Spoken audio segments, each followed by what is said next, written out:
Ce sont des tueuses cosmiques. Cela marque la fin, la mort d'une étoile. Elles donnent lieu à des explosions spectaculaires. Elles sont 100 milliards de fois plus lumineuses que le Soleil. Durant un instant, elles éclipsent toute une galaxie. Ce sont les événements les plus importants dans l'univers depuis le Big Bang. Et en même temps, ce cataclysme cosmique laisse place à une création. Mais si l'une d'entre elles frappait la Terre, la vie s'arrêterait. L'univers est la scène de crime d'une des forces les plus violentes et les plus mystérieuses qui soient, la supernova.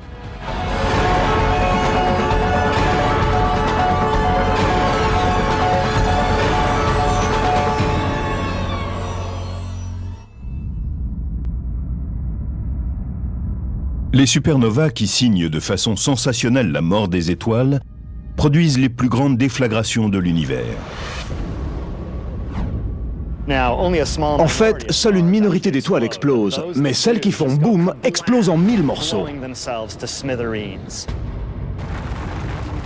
Elles émettent une énergie qui correspond à plus d'1 milliard de fois celle que le Soleil produit dans toute son existence.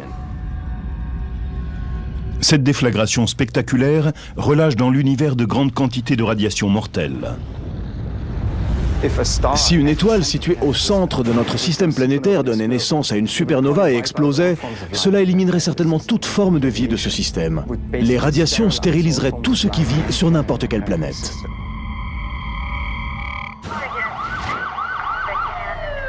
Comme des enquêteurs qui rassembleraient les indices d'un crime cosmique, les scientifiques utilisent dans les règles de l'art les télescopes et la technologie dont ils disposent pour repérer des supernovas et comprendre comment et pourquoi elles surgissent. C'est très intéressant. L'événement a déjà eu lieu avec l'explosion. Nous rassemblons des indices grâce à nos télescopes et nous essayons de comprendre ce qui s'est passé. Les enquêteurs stellaires savent que les supernovas ont une double personnalité. Elles ont un pouvoir de destruction absolu. Et en même temps, elles ont une fonction créatrice essentielle. Quand une supernova se déclenche, l'explosion produit beaucoup de lumière, mais également des éléments lourds, comme par exemple du fer, du calcium, du sodium ou d'autres éléments chimiques du tableau périodique. Ceux-ci viennent d'étoiles qui ont explosé avant la formation du Soleil. Ce sont ces éléments produits par ces gigantesques explosions stellaires qui constituent les planètes, les plantes et les êtres humains. Le calcium de nos os, l'oxygène que nous respirons ont été fabriqués dans les étoiles, puis dispersés dans l'espace.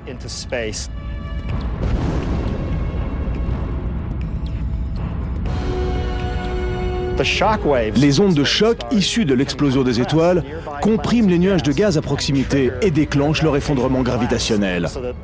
Par la suite, ils amorcent un nouveau processus de formation d'étoiles, de planètes et finalement d'êtres vivants. Grâce aux indices cosmiques qu'ils ont pu collecter, les spécialistes estiment qu'il se déclenche une grande supernova dans l'univers à chaque seconde.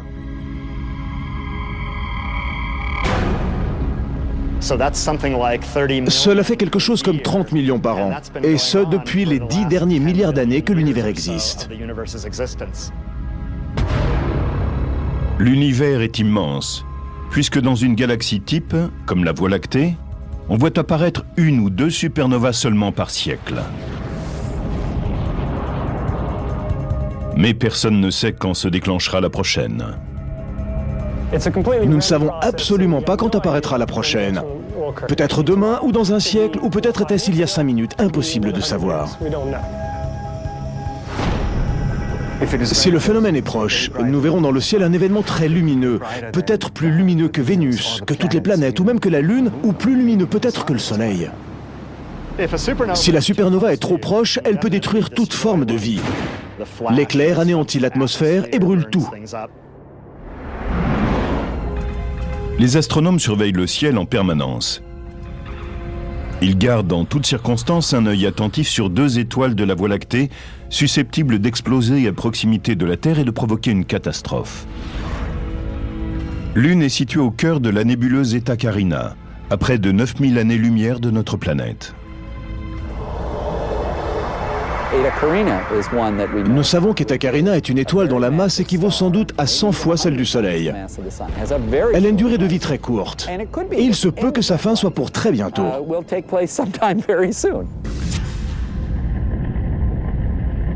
Bételgeuse, étoile de la constellation d'Orion, est elle aussi destinée à exploser en supernova.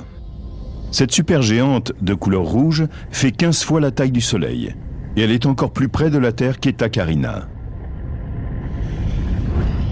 Cette étoile est à environ 500 années-lumière. La supernova sera donc éclatante et spectaculaire. Elle pourra même être observée en plein jour. On ne sait pas quand Bételgeuse explosera. Ce pourrait être cette nuit ou dans 10 000 ans. Nous n'en savons rien.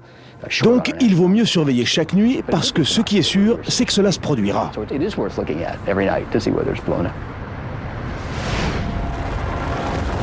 Les explosions de supernovas massives ne font pas que détruire et créer des étoiles, des planètes ou des êtres humains. Elles déchaînent aussi une puissante énergie sous forme de rayons cosmiques. Ces particules très chargées en énergie frappent chaque jour notre planète. Et le plus important, c'est qu'elles ont la capacité de modifier son évolution. Nous vivons dans ce que j'appellerais une écologie galactique perturbée. La galaxie est en pleine éruption. Notre planète risque à tout moment d'être touchée. Les experts disent que ces rayons cosmiques peuvent transformer les êtres vivants. Et ils le font. Nous savons qu'il y a des mutations génétiques quand les rayons cosmiques frappent des éléments vivants, car cela perturbe l'ADN cellulaire. Si une supernova se trouvait à proximité de la Terre, nous recevrions beaucoup plus de rayons cosmiques, 100 000 ou 1 million de fois plus qu'à l'ordinaire.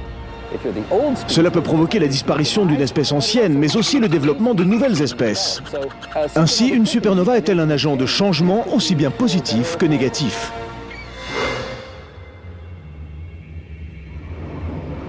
Les supernovas ayant le pouvoir de créer et de modifier la vie, il est impératif que nous comprenions ce qui fait de ces objets stellaires de véritables bombes à retardement. C'est quoi ça? C'est une supernova. Pour résoudre cette énigme, il est essentiel de procéder à une analyse détaillée de ce qui est éjecté dans le cosmos par une supernova. Je suis content que celle-ci n'ait pas échappé à notre attention, c'est une belle prise. C'est une magnifique supernova. La nature nous dit, voilà, je crée ces objets facilement. Et nous, théoriciens, nous devons comprendre comment elle s'y prend. Comme dans n'importe quelle scène de crime, les indices essentiels résident dans ce qui est laissé derrière, après l'événement. Comme lors d'un coup de feu, des gaz brûlants et des débris d'explosion sont propulsés dans l'espace. Un coup de feu crée une onde de choc dont on entend le bruit assourdissant. La matière est comprimée et chauffée à blanc sous l'effet de l'onde de choc. C'est la même chose dans une supernova. Ces débris explosifs filent à toute allure dans l'espace et entrent en collision avec les matériaux qu'ils croisent. C'est ainsi que se produit l'onde de choc. Cette fantastique explosion stellaire lance à travers l'univers une foule d'indices balistiques de la supernova, des débris cosmiques qu'on appelle des rémanents. L'onde de choc continue à avancer dans l'univers et laisse derrière elle ses rémanents. C'est ce qui donne cette image magnifique d'un choc qui se déplace vers l'extérieur. Les gaz qui constituent cette étoile sont éjectés à une vitesse incroyable, 15 000 km par seconde. Et ils créent ainsi une coquille en expansion qui parfois devient immense. Ces phénomènes avancent pendant des milliers d'années, voire des dizaines de milliers d'années. Donc parfois nous pouvons avoir une vision de l'explosion d'une supernova des dizaines de milliers d'années après l'événement. La collision à grande vitesse de débris stellaires dans une onde de choc produit une chaleur intense et une lumière sur des longueurs d'onde invisibles à l'œil humain. Il s'agit d'ondes radio, d'infrarouge, de rayons X et gamma.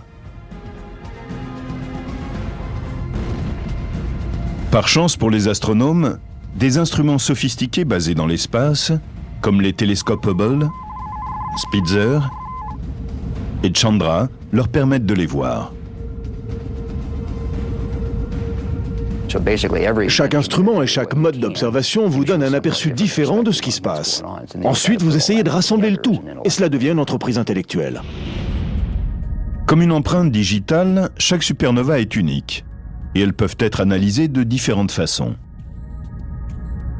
Nous pouvons mesurer la luminosité de la supernova, c'est ce que nous appelons sa courbe de lumière. Nous prenons aussi une autre mesure que nous appelons le spectre. Nous capturons la lumière d'une supernova dans un télescope et nous la répartissons à l'aide d'un prisme en un petit arc-en-ciel. Ensuite, nous mesurons la quantité de lumière dans chaque couleur ou pour chaque longueur d'onde. Cette analyse nous apprend beaucoup de choses intéressantes comme la composition chimique de la supernova, sa température, la pression et la densité des gaz, sa vitesse d'expansion. Les informations glanées grâce à la courbe de lumière et au spectre révèlent certaines différences entre les supernovas. C'est comme un travail d'enquêteur. À partir de la courbe de lumière et du spectre, vous disposez de différents indices et vous essayez de comprendre de quel type d'étoile il s'agit, pourquoi elle a explosé, quels éléments sont issus de cette explosion et quels peuvent en être les effets. Au fur et à mesure, nous voyons de mieux en mieux ce qu'était l'étoile à l'origine. À l'heure actuelle, nous pouvons connaître la composition de l'étoile au moment où elle a explosé. En comparant les courbes de lumière et les spectres de centaines de supernovas, les spécialistes ont pu les classer en deux types principaux.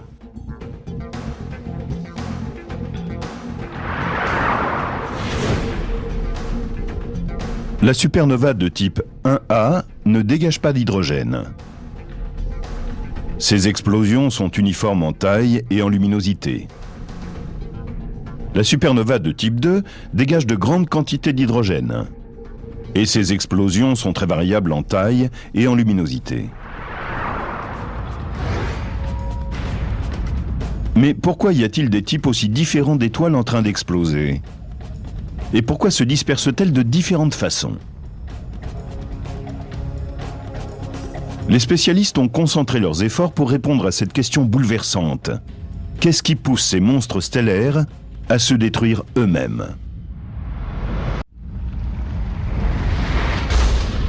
Comme des chasseurs de primes à la poursuite de bandits, les astronomes d'aujourd'hui fouillent le cosmos à la recherche de supernovas mortelles. Les yeux rivés sur le ciel, ils appartiennent à une longue lignée d'observateurs. C'est en Chine, en 185 après Jésus-Christ, qu'un homme a aperçu pour la première fois une supernova, il y a 2000 ans. Les astronomes chinois ont conservé méticuleusement les notes sur leurs observations du ciel. Quand quelque chose de nouveau apparaissait, ils en notaient la luminosité, la localisation et la durée. C'est à partir de ces documents impériaux que les enquêteurs d'aujourd'hui ont découvert récemment le rémanent d'une ancienne supernova.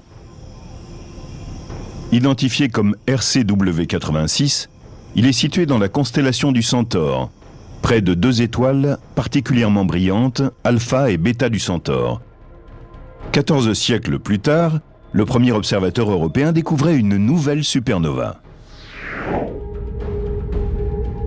Le 11 novembre 1572, un astronome danois de 26 ans, Tycho Brahe, se promenait quand il vit un phénomène stellaire étonnant dans le ciel, en direction du nord, juste à côté du W formé par la constellation de Cassiopée.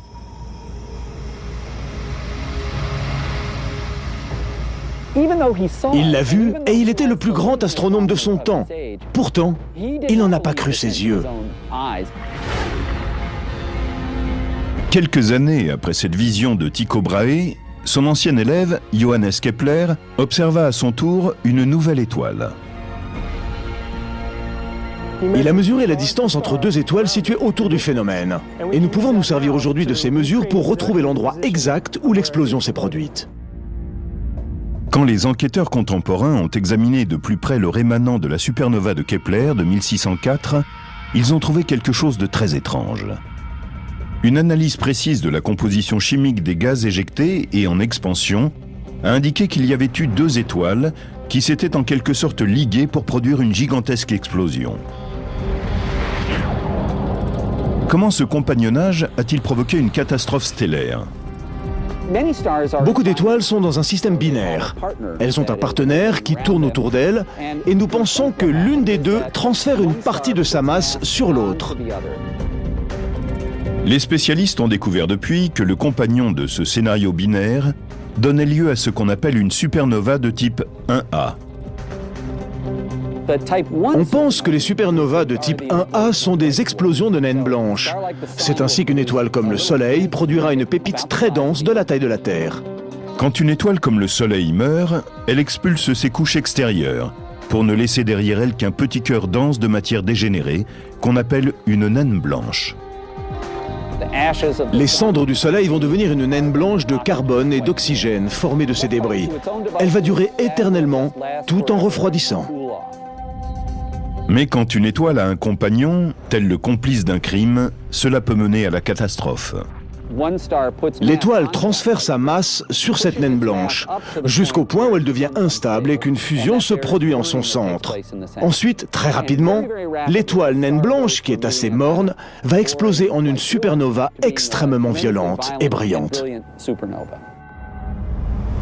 Mais pourquoi et comment certaines naines blanches engendrent-elles de telles déflagrations ? C'est un jeune astrophysicien très brillant, Subrahmanyam Chandrasekhar, le Sherlock Holmes de l'astrophysique, qui en a eu la perception alors qu'il se trouvait sur un bateau qui le conduisait d'Inde en Angleterre. Au cours de ce long voyage, il s'est servi des domaines nouveaux de la physique quantique et de la théorie de la relativité pour proposer l'idée qu'une naine blanche ne pouvait atteindre qu'une masse maximum limitée.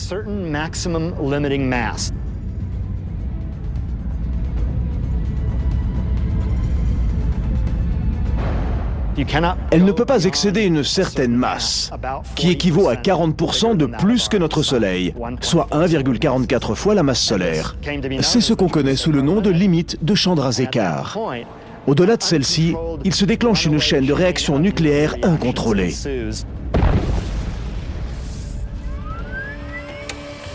Mais pendant des décennies, les enquêteurs scientifiques se sont demandé comment fonctionnait cette chaîne d'explosion et à quoi elle ressemblait.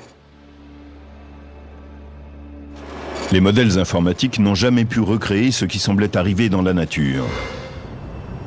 Mais en 2006, des astrophysiciens du prestigieux Flash Center de l'Université de Chicago ont littéralement craqué le code.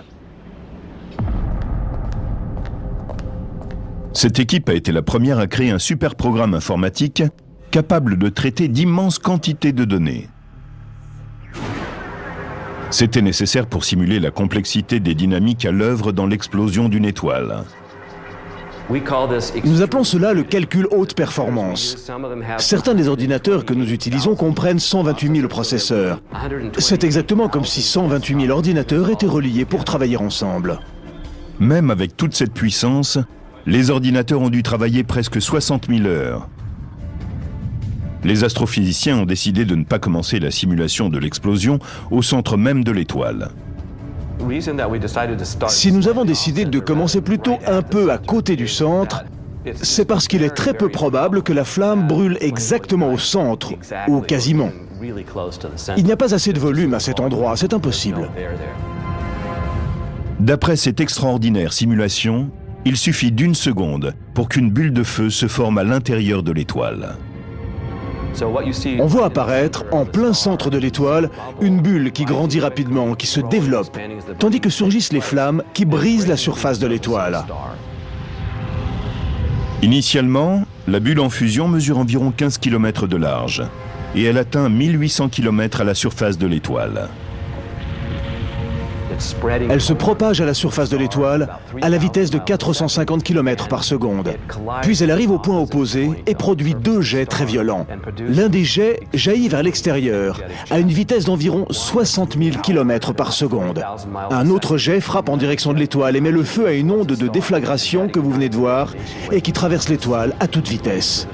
Des températures torrides, dépeintes en utilisant une échelle de couleur standard, atteignent la température inimaginable de 1,648 milliard de degrés Celsius.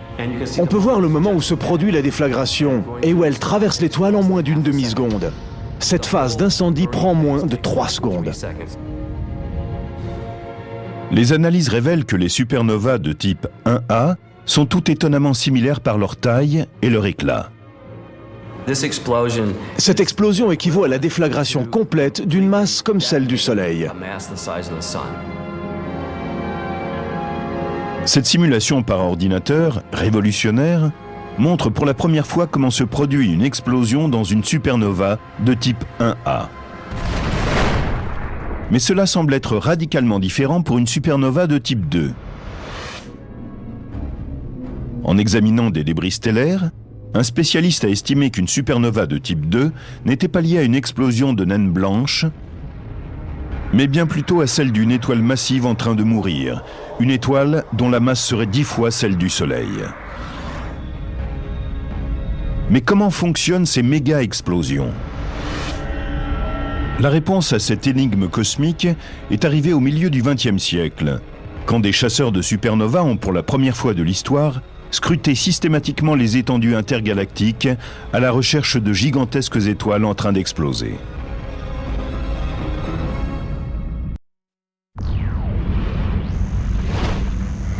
Comme des enquêteurs à l'affût, ils scannent sans arrêt le ciel nocturne, traquant les phénomènes lumineux intenses, révélateurs de la présence de supernovas.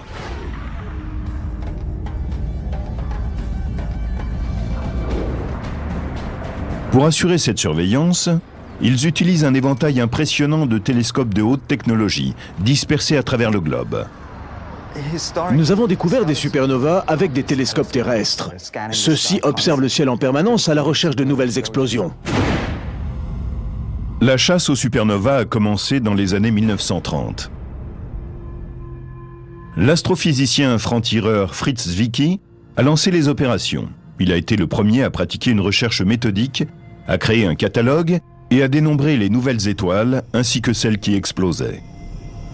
C'est un véritable pionnier de la recherche d'étoiles en train d'exploser. Il a ensuite voulu comprendre ce qu'elles étaient du point de vue de la physique. Des astrophysiciens novateurs ont émis l'idée que ces événements spectaculaires étaient des explosions d'étoiles entières.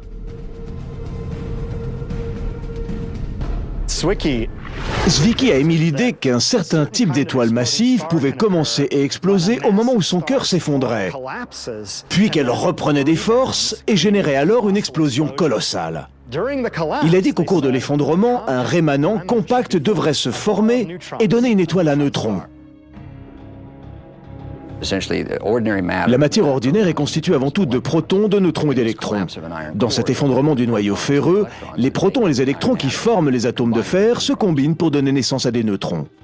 Une étoile à neutrons est un objet incroyablement dense. Si on prenait un gratte-ciel comme l'Empire State Building de New York et qu'on le compresse jusqu'à la densité d'une étoile à neutrons, il aurait la taille d'une bille. Ils ont une très haute densité. Une cuillère à thé de matériaux d'une étoile à neutrons pèserait plus d'1 milliard de tonnes sur Terre. Aujourd'hui, les spécialistes pensent que seules les énormes étoiles mesurant au moins 10 fois la taille du Soleil ont le potentiel pour générer ce type d'explosion avec effondrement du cœur.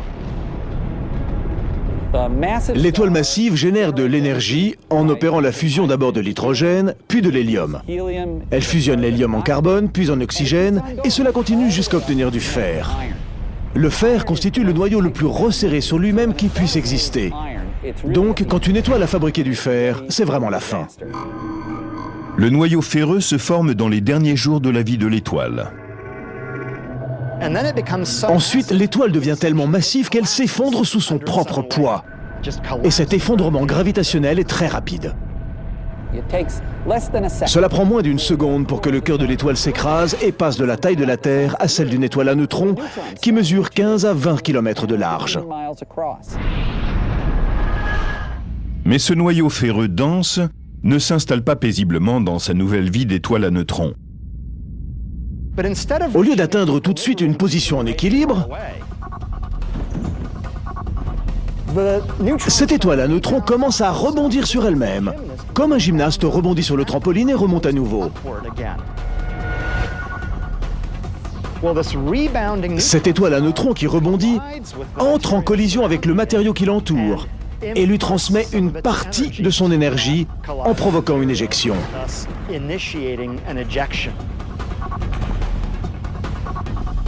Pourtant, contrairement aux gymnastes pour qui finalement la gravité l'emporte et le ramène sur Terre, pendant que le cœur s'effondre, une autre force continue à diriger l'éjection vers l'extérieur. Maintenant, quelle est cette force mystérieuse qui a provoqué cette déflagration dans l'espace ?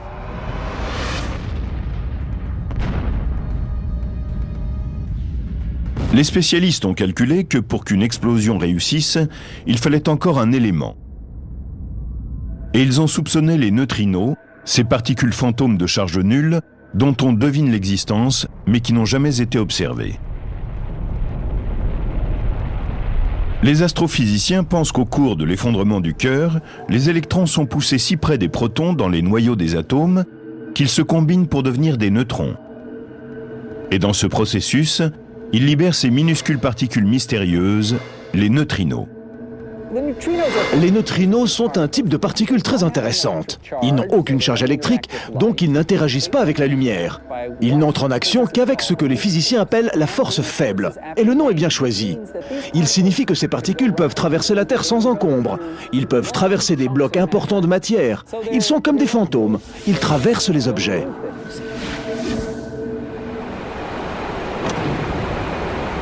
Pendant des siècles, les astronomes ont étudié les rémanents de supernovas dans les galaxies lointaines, des événements passés depuis longtemps. Mais en 1987, ils se retrouvent aux premières loges d'une explosion même. C'était la supernova la plus brillante qu'on ait vue en près de 4 siècles, longtemps après le développement du télescope. Nous pouvons donc utiliser tout l'arsenal dont nous disposons pour étudier cette fantastique explosion.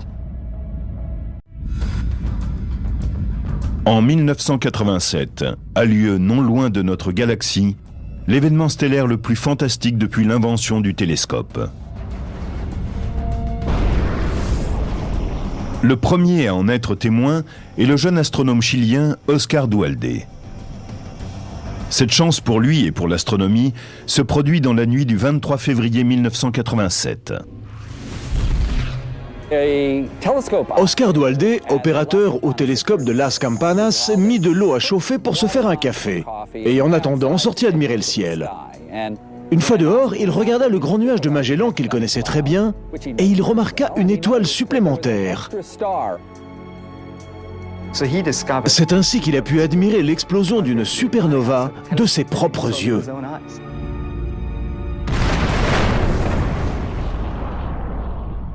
Quand une étoile explose, les astrophysiciens, comme des enquêteurs sur un crime, savent que les premières heures sont critiques.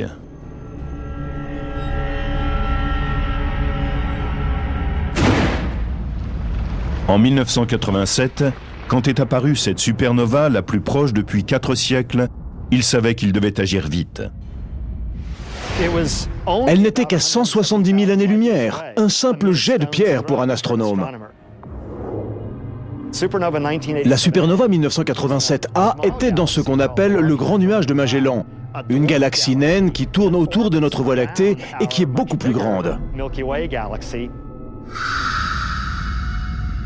Bien qu'elle soit la première supernova de l'année, cette étoile exceptionnelle en train d'exploser tout près de la Terre a simplement été nommée SN 1987A.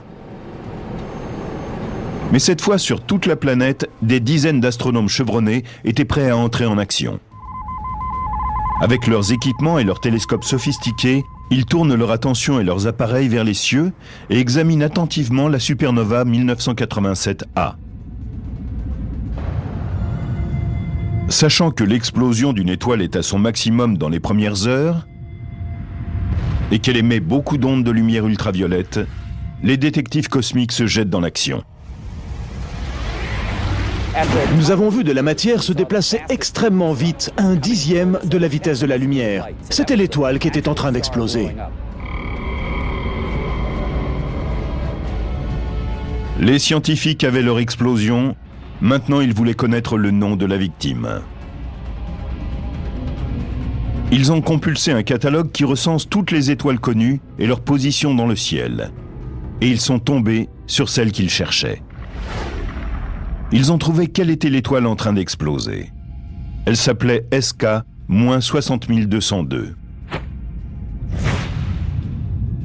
Ils ont aussi pu déterminer qu'il s'agissait d'une énorme étoile, dont la masse était 20 fois celle du Soleil. En examinant la preuve spectrale, les scientifiques ont pu voir de fortes lignes d'hydrogène.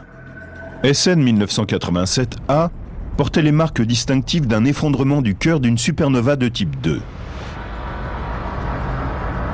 Mais pour confirmer leurs soupçons et prouver cette théorie de l'effondrement du cœur, il fallait trouver un élément supplémentaire. Les spécialistes avaient besoin de neutrinos, ces particules fantômes dont ils avaient prévu qu'elles seraient libérées pendant l'explosion.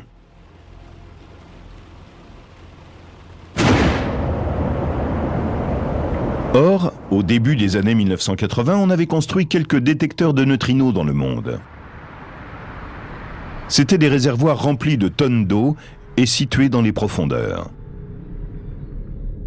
Mais ils n'avaient jamais capturé un seul neutrino de supernova. Nous avions depuis longtemps une hypothèse selon laquelle la majeure partie de l'explosion d'une supernova avec l'effondrement du cœur se transformait en neutrinos. Mais nous ne les avions jamais vus, ces neutrinos. Poursuivis par la chance, le 23 février 1987, ils attrapent leurs neutrinos. 2 détecteurs, l'un près de Kamika au Japon et l'autre au fond du lac Erie dans l'Ohio, capturent une douzaine de ces particules insaisissables. On a utilisé des détecteurs de lumière placés dans ce volume d'eau pour voir le petit flash provoqué par le neutrino lorsqu'il entre en interaction avec la matière à l'intérieur du réservoir. Pour la première fois, des scientifiques avaient la preuve tangible de l'existence des mystérieux neutrinos générés dans le cœur d'une étoile en train d'exploser. Aujourd'hui, les astronomes savent que les théories émises dans les années 1930 étaient exactes. La supernova 1987A a montré sans le moindre doute que le noyau de fer massif de l'étoile s'était effondré et avait formé une étoile à neutrons parce qu'au cours du processus, une foule de neutrinos avait été créée. Avec le déploiement dans l'espace de puissants télescopes, les astronomes ont pu travailler dans le sillage des découvertes étonnantes liées à la supernova 1987A.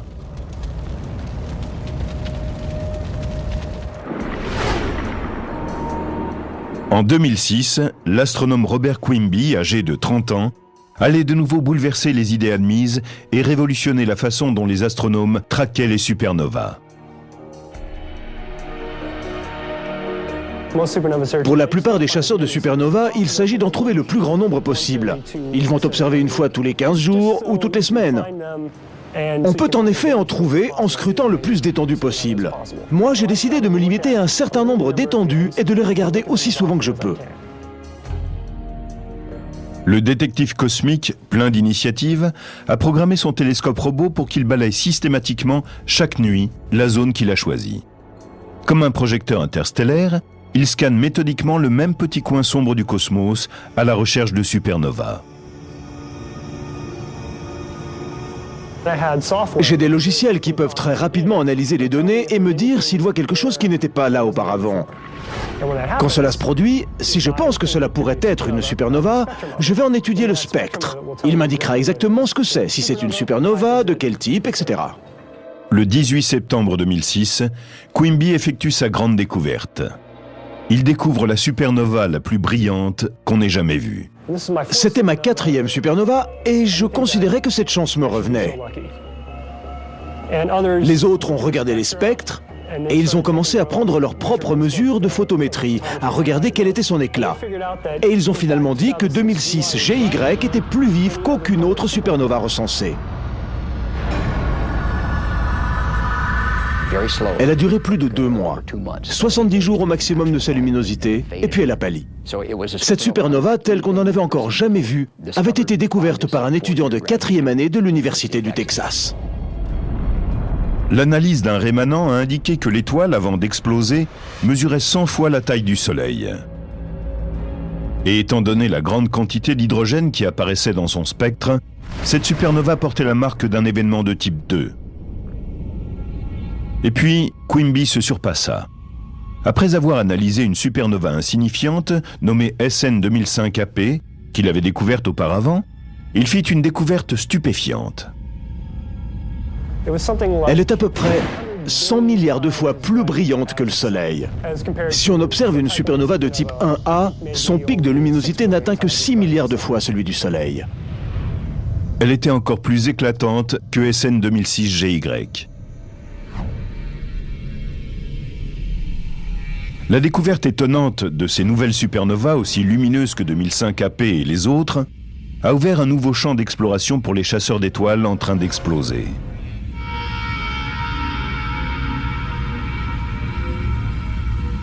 Notre idée de base, c'est que tout cela est peut-être lié au sursaut de rayons gamma. Les rayons gamma sont la forme la plus puissante de lumière que l'on connaisse dans l'univers. En analysant les supernovas, les enquêteurs ont été plus proches que jamais de résoudre certaines énigmes déconcertantes du cosmos. Comment l'une peut-elle produire des rayons gamma et l'autre n'être qu'une supernova ordinaire? Cela demeure un grand mystère. Ce que les astronomes savent, c'est que les supernovas et les sursauts gamma qui leur sont associés sont les signaux les plus lumineux de l'univers. Dans les étendues galactiques, les supernovas servent de poteaux indicateurs célestes. Elles indiquent aux astronomes le début et la fin du temps et de l'espace.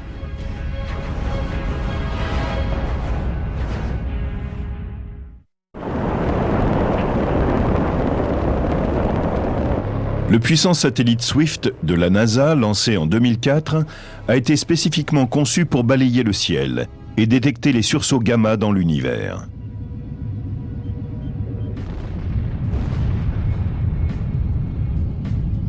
Tels des secouristes cosmiques, les astrophysiciens du centre de vols spatiaux Goddard de la NASA attendent à Baltimore, 24 heures sur 24 et 7 jours sur 7, un appel d'urgence de Swift. Moins de 2 minutes après que Swift ait découvert un sursaut gamma, le satellite envoie des emails directement sur nos BlackBerry. Quand une supernova récente, recensée comme SN 2006 AJ, est apparue, le satellite Swift a capturé les rayons gamma qu'elle avait générés. Ce sursaut gamma était très intéressant, en particulier parce qu'il était de très longue durée. En général, c'est un phénomène qui dure très peu de temps, entre une fraction de seconde et quelques secondes. Mais celui-ci a été visible pendant environ 35 minutes. Et 3 jours plus tard, nous avons vu exploser une supernova au même endroit. C'est la solution d'un des grands mystères des sursauts gamma. Nous avons découvert que certains d'entre eux étaient liés à des étoiles en train d'exploser.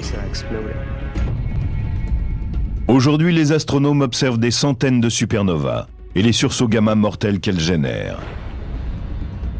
Dans les étendues cosmiques, les spécialistes utilisent ces poteaux indicateurs stellaires pour établir les limites et l'ampleur de l'univers. On peut se servir des supernovas pour explorer l'univers parce qu'elles sont très faibles et très lointaines. Avec elles, on peut étudier les courbures, l'espace, le temps et tout le cosmos. Par exemple, si vous êtes sur une autoroute déserte et que vous regardez les phares d'une voiture, vous pouvez dire celles qui sont proches et celles qui sont éloignées en fonction de l'éclat de leurs phares. Celles qui sont proches brillent plus que celles qui sont plus loin. En mesurant systématiquement à quelle distance sont les objets, on peut connaître la taille, l'âge, la forme, l'histoire et l'avenir de l'univers.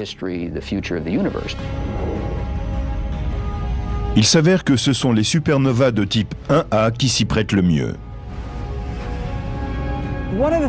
Ce qui est vraiment intéressant à propos des supernovas de type 1A, celles qui sont des naines blanches en train d'exploser, c'est qu'il y a cette masse fixe, cette masse de Chandrasekhar qui indique l'amplitude de l'explosion et la quantité de matière concernée. La conséquence, c'est que beaucoup d'entre elles ont plus ou moins la même luminosité. Si l'explosion d'une supernova de type 1A produit toujours la même quantité de lumière, alors nous pouvons, en mesurant sa luminosité, savoir à quelle distance elle se trouve. C'est le principe de la bougie standard. Les supernovas de type A sont comme des bougies standards. Elles ont toutes la même puissance et le même pic de luminosité. Lorsque vous les observez de distances différentes, elles semblent avoir une luminosité différente. Elles ont l'air plus faibles si elles sont plus loin et plus brillantes si elles sont plus proches. Ainsi, quand nous trouvons une supernova de type 1A dans une galaxie lointaine, nous mesurons sa luminosité apparente. Et en la comparant avec la puissance d'une supernova de type A plus proche et déjà recensée, nous pouvons déterminer à quelle distance est la première supernova et par conséquent sa galaxie. Cette technique novatrice a aussi conduit les enquêteurs cosmiques à quelques conclusions radicales. On peut, à partir de la distance des supernovas, comprendre l'activité de l'univers et son âge. Nous savons maintenant, grâce à différents indices, qu'il a un peu moins de 14 milliards d'années. Mais surtout, nous avons découvert qu'il était en train d'accélérer, alors que nous pensions qu'il ralentissait sous l'emprise des matériaux gravitationnels. Cette découverte a provoqué une véritable révolution intellectuelle. Comme si, quand on lançait une balle vers le plafond, elle revenait dans la main, puis retournait vers le plafond de plus en plus vite. Tous les manuels d'astronomie disaient que l'univers allait ralentir. La gravité devait freiner le rythme d'expansion. Mais ces résultats ont montré qu'au lieu de ralentir, il était en fait en train de s'élargir de plus en plus vite.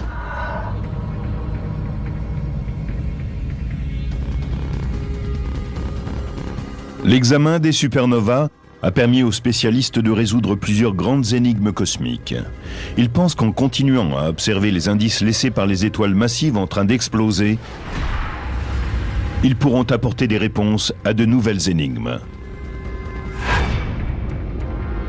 Aujourd'hui, les spécialistes savent qu'un jour prochain, chacun d'entre nous pourrait être le témoin de la force incroyable d'une supernova. Notre galaxie a une largeur de 100 000 années-lumière. Cela veut dire que la lumière d'un millier de supernovas se dirige vers nous. Certaines pourraient même venir de notre Voie lactée. Dans notre galaxie, nous nous attendons à avoir une moyenne de 2 explosions de supernovas par siècle. Le problème, c'est que la dernière supernova que nous ayons vue date d'à peu près 4 siècles. Notre galaxie a pris beaucoup de retard.